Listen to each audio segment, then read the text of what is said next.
Welcome to the Talent Optimization Podcast, the go-to podcast for CEOs and HR professionals wanting to bridge the gap between the strategy and tactical implementation of talent optimization within their organizations. Through interviews, predictive index, and personal experience, your host, Tracy Shirk, helps you discover the facets of talent optimization from both a CEO and HR perspective to truly create the dream team for your organization. Are you ready? Let's get started. Welcome to the Talent Optimization Podcast. My name is Tracy Shirk, and I'm the Chief Talent Officer here at Elevated Talent Consulting. And one of the things that we love to dig into and talk a lot about is the leaders inside of our organization. And I want to start our podcast today with a statistic that is fun. And that is that the average age that an individual gets their first direct report is 26. And yet the average age that an individual gets training and or coaching on how to lead these shiny new, direct reports that they have is about 10 years later. So with that being said, we are setting our managers up to fail. Dun, dun, dun. So I have an amazing guest with me today. Michael Kester is with me from Lead Belay. So Michael, welcome to the show. Thank you very much. And Tracy, I hadn't even heard that stat, but it just aligns with everything that I believed and have heard from organizations and experienced with managers. It's so striking. Yeah. Isn't it? And I can link that in the show notes as well. So it definitely is. And so when we think about that and how we specifically support our leaders and our managers inside of our organization, how do we do that without getting so caught up in the go, go, go, go, go, go, go, go, go, go? And I don't know about you, but that just gave me made me anxious just by how I just said that. And I think as leaders of leaders and as HR leaders, it is our responsibility to set the culture and to create the pace. Yeah, absolutely. And it's just to kind of level set for a second too. So I was first managing people a couple decades ago, and it was probably the hardest transition. Well, it was the hardest transition in my entire career, and maybe one of the most difficult and challenging things I've ever done on any bench. And I've done plenty of challenging things. Becoming a new manager is crushingly difficult. People go from being a high-performing individual contributor, that's who we promote, and organizations actually select for that, even if that's probably over-indexing on that factor, versus the things that really make a great leader. And we take these great individual contributors, we make them managers without the support that they need, and they feel crushed really, really fast. Compound that with the pace of change and all that's happened in those couple decades since I was first doing it.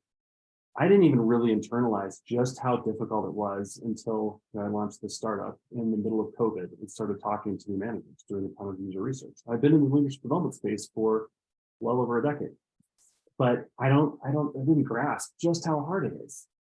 Rapid turnover, responding to or driving innovation.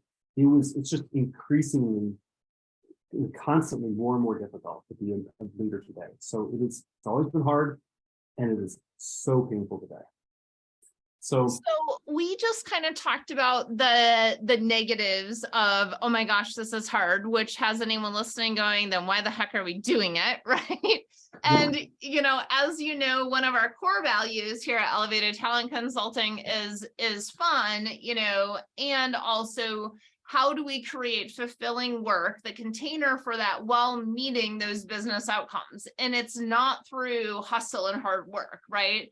It is through creating, a culture in order to do that, and through creating the structures for individuals to step in and be authentically themselves. So I want to chat a little bit about, what are some of those key, items that you've seen that really has an individual go from being a bad manager, or as my colleagues will call them, boss holes, into stepping in their true authentic leadership. What does that look like? Yeah, thanks for stopping me, because I could go way down the rabbit hole of how hard it is. The reason we do it, it's kind of like, so I've heard the analogy, and I think it's a great one. It's a little bit like becoming a parent. no matter how much you do to prepare for it, you're not prepared, and it's crushingly difficult. However, it can be the most rewarding thing you've ever done. And the same is true, kind of becoming a leader of people in the professional world can be so rich and rewarding. Your role in large part is to help other people thrive, to see them flourish in their careers, to create the conditions for success within your team environment. And that's not what people are told or taught about. Like, for the most part, organizations, when you get promoted, it's about, all right, you got all these responsibilities, these things to get done, you need to delegate it out and hold people responsible to kind of get the job done. Which, of course, in the end, that all matters. That's all really important. But to really help an organization flourish, and to help yourself flourish, and to help the people you're leading flourish, it's about so much more. It's about creating those conditions for people to continually grow. It's helping people through stretch assignments to grow, understanding where they want to head. So it's a lot to say about that. There's a ton of work and research that's been done in leadership development. If you start digging into it, it's like pulling a thread that just never ends. It's just going to continue to unravel. And that's what we found when we started looking at manager development. Right. And I think when we look at that manager development, I want to make sure that we're giving our listeners some really key kind of points here, is when we start to look at what are some of those keys to their development. I think the very first one that we see is, what does winning look like, right? Is really clearly defining what winning looks like to that leader. And that typically, in my experience and in the organizations we work with, breaks down into a couple different areas. What does winning look like as far as the numbers, the profitability, of course, right? What does winning look like for you leading your people? And what does winning look like for you being an authentic leader with a work-life balance? So those are the three things we typically come up with. Which is awesome. And I think those things are all right. I mean, everyone wants to, if you're a new manager or you're a leader, you want to hit the ball out of the park in every one of those dimensions. You of course want to be succeeding in terms of delivering for your organization. You want to be doing those things that you're typically going to be rewarded for. You want to feel like you're doing a good job, and you want to feel like you're kind of living into your own values, that you're expressing yourself as a human being. And I would add to it, also doing the same for your team, like giving them that chance and seeing them grow. Because we're ultimately, other than really hard narcissists, truly geared toward, we get a lot of reward in our own brain from seeing other people succeed. And if we have a hand in that and helping it. So we kind of boil it down to three general areas that we call the lenses of leadership, to think about leadership problems and challenges. If you're going to create a truly cohesive and inclusive team, one where you're getting things done, you're executing effectively, people are growing, you're building capacity within the team, people feel like there's an alignment between what they're doing and their own sense of purpose and meaning, these three things have to be kind of clicking. The first of these is psychological safety. And Amy Evanson's work, which most people have been exposed to in our field today, is fantastic. Right. And I just want to pause on psychological safety for a second, because we're using really key buzzwords. And I just did a training yesterday with new leaders in our mentor program in a construction company, and I had psychological safety on the slide, and they all looked at me like I had six heads. I said, I'm going to change that to what is a positive work environment. And sometimes I think we need to make sure that we're level setting as to what are we actually talking about. So psychological safety essentially says, do I feel safe coming to work? Yeah, do I feel safe coming to work? I would take it one step further. Do I feel safe speaking up when I don't understand something? Yep. Do I feel safe admitting that I don't agree with the direction of the team right now? That I've got alternative viewpoints or directions to go. A really high standard and bar to this is, if anyone on your team quits and you didn't see it coming, they weren't psychologically safe. Yep. Which happens all the time. Right. So for sure. For sure. But yeah, so that's what. So we're thinking like certainly about what psychological safety really means. It means safety for all those things. The second lens of leadership that we think about is communication, and clear and effective communication. So in that, and I'm not referring to presentation skills or executive presence, which are certainly important for somebody to rise in an organization, but does everyone on the team understand what's expected of them and why? Are we making clear and effective requests? Are we avoiding this kind of concept, I love it, of non-requests? Have you ever heard that? Mm-hmm. Yeah. Yeah. So kind of passive aggressive requests.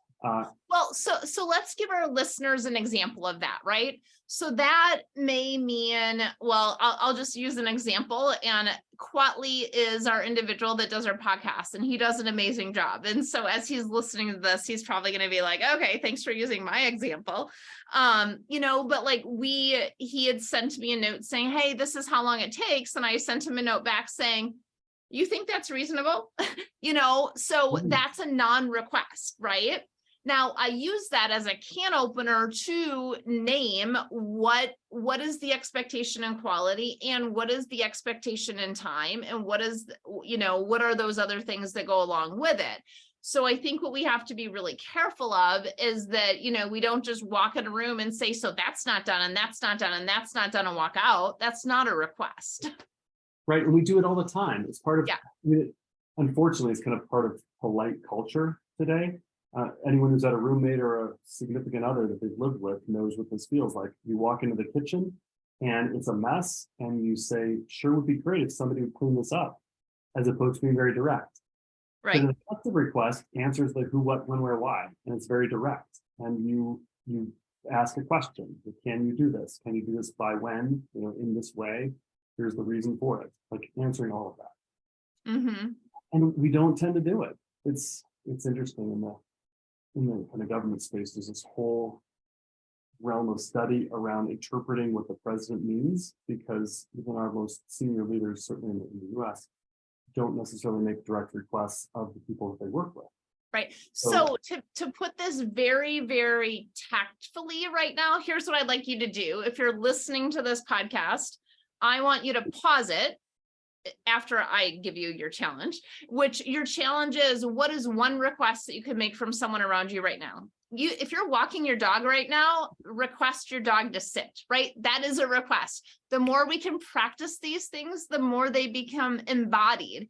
And we want to practice these skills in areas that aren't contentious or that feel unsafe, before we go to those. And sometimes the workplace feels unsafe, which takes us back to the psychological safety. So let's practice these in a domain that feels safe, like me telling Gimli to sit on a walk. That is a request. So continuing forward, I hope everyone did that exercise. And it's a great one. And a thing to remember and to think about in terms of effective requests in your world is when anyone disappoints you that you work with, go back and evaluate, did you make an effective request or did you not? I actually did this recently. I thought I made a clear and effective request of somebody and it was over Slack to do something, and then later found out that thing wasn't done. And fortunately it was in Slack, so I was able to go back and look. And sure enough, what I put forward was a non-request. It was kind of highlighting something. And their response was a non-acceptance, where they said, if they can, we'll get around to it. So so common. So common. So the third category is alignment. So psychological safety, clear, effective communications, and alignment. And we talk about alignment on kind of 3 dimensions. First and foremost, as a team leader, as a manager, you're responsible for making sure everyone on the team understands what everyone else is doing and why, how it all relates within the team environment. That's essential. The next level is, how does the work within the team relate to the broader organization? And once you kind of get there and you're sharing openly like how this ties in, where the organization's headed, what's happening in terms of strategy, people feel connected to something bigger than themselves, which is, it's an innate desire we all have. We want to be connected to something bigger than ourselves. And the third, which kind of stems from that, is alignment back to your own personal sense of purpose and mission. So that only comes really from one-on-one conversations where you can understand the person and draw that stuff out. But when all those three things are operating in sync, you've got a team that's psychologically safe, they're making clear, effective requests of one another, and everyone has that sense of alignment, you're going to be rocking it. I mean, things are going to go great. Right. And so, our key takeaways here, I just want you all to think about this. Your key takeaway to elevating your own management and leadership is, are you creating a psychologically safe team where individuals feel that they can truly authentically be themselves at work? 2 is, are you making clear and concise requests? And then 3 is alignment. Does everybody on the team understand what everyone else is doing and why and how it relates to the broader org? right. Yep. And so with those 3 things, that key takeaway, that allows us to continue to build trust. And when we continue to build trust, we continue to build strong teams. That's absolutely right. And Tracy, you and I have talked before about kind of the elements of trust and what's involved, but it really does follow over time from kind of people doing what they say they're going to do, from demonstrating care, from being sincere, from being reliable, or the reliability is largely that. So if those things happen over time within the team environment, it can be magical. Right. One of the things that we heard again and again when we were talking to new managers about their own growth is they had read a ton of things. Like, managers want to do a good job. They're reading HBR articles, they're listening to podcasts, they're reading books. Assimilating it all was confusing. Simplifying it really did matter. Letting them have conversations about it, and a lot more support is also essential to it. But one of the things that's struck us, and it was kind of music to my ears, is they care deeply. They care for their team, they care for the people that they're surrounded by, even if they feel like they're letting them down or kind of missing the mark. For the most part, they kind of get that if it's all in sync, they can have a rich and rewarding professional career themselves that's tied into their own sense of humanity. Their team members can too, and they're all performing for the organization. It lifts everything. And that's the beauty we want to see people get to. Right. Absolutely. And it's like, when we look at that, it's going back to what we chatted about at the very beginning, which is, what does winning look like, right? When our managers know what winning looks like, and our managers are clear and concise about what winning looks like to their team, guess what? That's the training we're talking about that brings a new leader with those shiny new direct reports into a great leader that is leading and managing effectively. So, Mike, I'm super curious. What's a takeaway, that you have for executives listening into our conversation today? Well, first and foremost, it's be empathetic to your teams and all the people that work for you. Very often, the language that we hear from executives is sort of a blaming the followers and not recognizing how hard it is for them. And very often, it's our own fault, just as not making an effective request is the leader's fault. This happens at the most senior levels, kind of through the organization.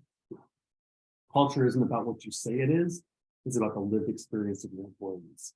And to really get there, you need to partner with people and also have these open conversations and be willing to open up and be a little bit, here's some things you don't want to hear. And so you're going to be vulnerable. That's, I think, the most important thing. So I would add to that, and I think this is probably music to the ears of your audience, you need to partner with HR, with your people leadership. How did you know I was going to say, what is your next key takeaway for HR? So that was such a perfect bridge. Good, yeah. So HR, so often in organizations, gets a bad rap of being the policy enforcers. And HR it can be so much more, and it should be so much more. And I think people go into this space wanting more than that, but it's where they often get boxed in or devolve into, because there are so many policies and legal legality things to be thinking about. And I'm a lawyer by training, but I have kind of a love-hate relationship with this space. What HR should be doing principally is owning the culture, owning the people leadership, the evolution of the organization, understanding what the executives want it to be, but then helping to interpret it and take it further. So that's the space that HR should be really owning and living into. So what I just heard you say, so the key takeaway for executives listening in is to have empathy with your team. And the key takeaway for HR from our conversation today is to truly own the culture. Yeah. That's right. Awesome. So with that, Mike, thank you so much for chatting with us today about how do we as executives and HR professionals really elevate the leaders and managers in our organizations to know what winning looks like and to be effective in leading their people while also meeting those key business outcomes. So with that, thank you so much for being with us. And we look forward to, chatting with you again next week, right here on the Talent Optimization Podcast. Thanks so much.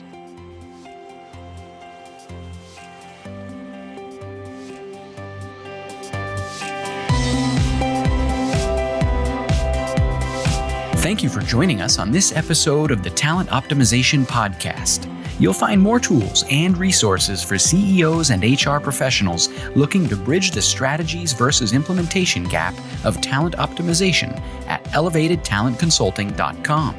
We've also created a free, valuable resource for you to begin bridging the gap called the Talent Optimization Foundation Membership Program. You can access it for free at elevatedtalentconsulting.com/foundation. Be sure to tune in next week for another episode to learn more about talent optimization and creating a dream team for your organization.